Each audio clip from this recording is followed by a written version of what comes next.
欢迎来到巴巴娱乐呀频道，请订阅频道，所以大家不要错过当天最热门的新闻。我们今天的时事通讯包括以下内容：诚意综艺玩梗反被坑富山海预告背后的流量陷阱。最近富山海剧组在《你好星期六》的预告片段，原本是想借综艺东风造势，结果却因为李凯欣的辱华录音事件被推上风口浪尖。作为一个在娱乐圈跑了5年的老娱记，我看着这出戏从预热到翻车，心里真是感慨万千。先说说这档综艺的宣传策略，现在的影视剧组都爱往综艺里扎堆，像《你好星期六》这种国民度高的平台，确实能快速打开知名度。诚意在节目里又是跳拉丁舞，又是扭秧歌，还原10年前微博的样子，确实挺有看点。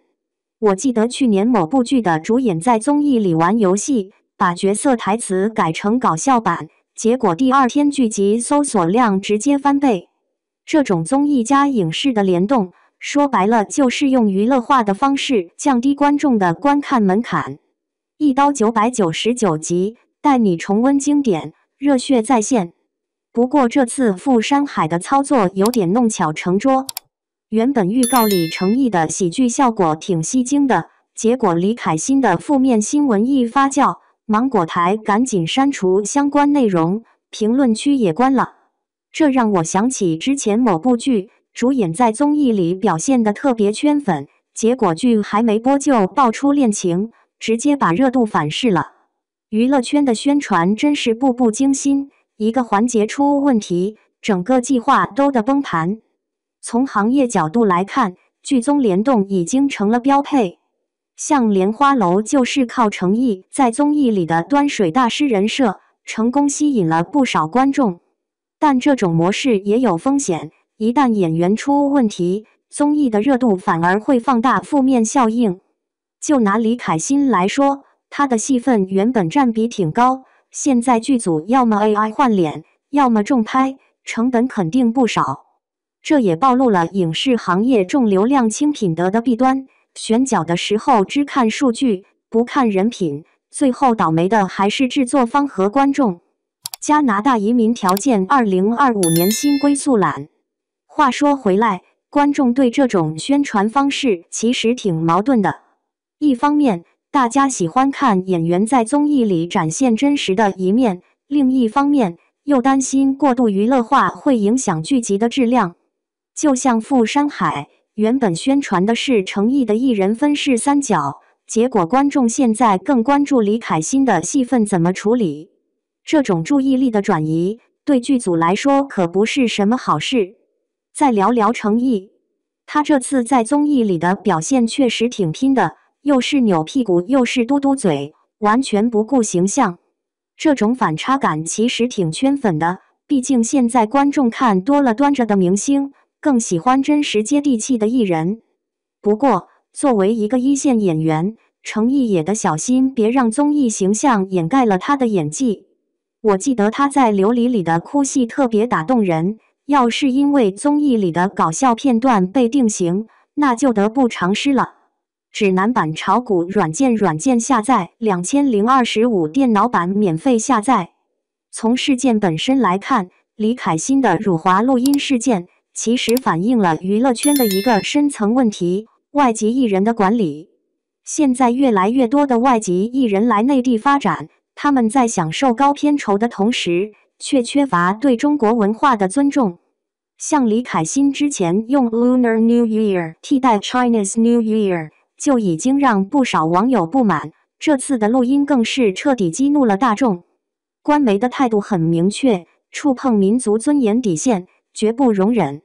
这也给其他艺人提了个醒，在商言商没错，但别把观众当傻子。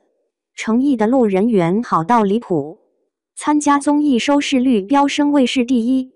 笨拙大侠诚意，一场生日引发的收视奇迹。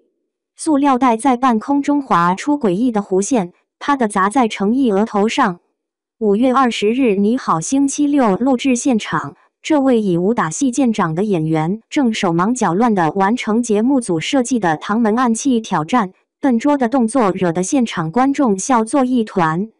谁也没想到，这段看似翻车的表演，竟让节目收视率飙升至创下省级卫视同时段第一的佳绩。更耐人寻味的是，这场录制恰逢程毅生日前夕，粉丝应援的阵仗堪比过年，连街边卖糖炒栗子的小贩都忍不住打听，这小伙子到底什么来头？综艺里的江湖菜鸟，富山海片场那个行云流水的剑客，在综艺里完全变了个人。黑暗大作战环节，程毅像只受惊的兔子在障碍物间横冲直撞，水盆在他手里变成不听使唤的凶器，一瓢凉水全浇在自己鞋面上。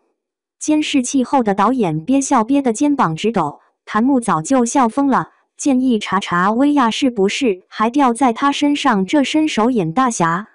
剧组到底给他加了多少特效？方言环节更是灾难现场。当他把各个国家有各个国家的国歌念成了咯咯嘎有了咯咯嘎的咯咯时，同场的张智霖笑得直拍大腿，兄弟，你这粤语比我奶奶的普通话还烫嘴。后期剪辑师透露，光是这个片段就 NG 了8次，每次中录都比上次更好笑。生日应援暗藏玄机。5月19日凌晨，上海外滩的剧目突然切换成程毅的生日海报。这不过是全国23城联动应援的冰山一角，粉丝包下重庆轻轨2号线整列车厢，车窗上全是手绘的 Q 版侠客。成都春熙路的奶茶店推出限定款一杯江湖杯，套印着他古装造型的漫画。某运动品牌凌晨官宣代言时，服务器直接被挤崩了20分钟。这不是普通流量明星能做到的。某卫视收视分析员指着数据图表解释，他的观众画像像打翻的调色盘，50后记得他演的年代剧，00后迷他的游戏直播，就连菜市场阿姨都能哼2句他主演剧的主题曲。未播先热的江湖传说，富山海的剧粉们守着综艺抠细节，把3秒钟的片花反复看了20遍。豆瓣小组里有人发帖，程毅在综艺里越笨，我对新剧的打戏越期待，怎么回事？这种反差感像精心设计的钩子，观众既想看他出糗，又盼着在正片里找回场子。制片人王磊透露，原本担心综艺曝光会削弱角色神秘感，结果网友自发制作的大侠 vs 菜鸟对比视频播放量破亿。现在宣发团队天天催着平台提前排播，这热度不接住太可惜了。真实的力量。某影视论坛的深夜讨论帖被顶到首页，为什么我们爱看程毅出洋相？最高赞回答一针见血，因为他摔跤的样子像极了生活中手忙脚乱的我们自己。比起完美无缺的偶像，观众更珍惜这种笨拙的真实，就像武侠小说里，真正打动人的从来不是天下第一的功夫，而是侠客也会为碎银几两发愁的烟火气。程毅在后台接受采访时，额头上还留着道具砸出的红印。被问及生日愿望，他挠着头笑，希望富山海播出时，大家还记得我是个正经演员。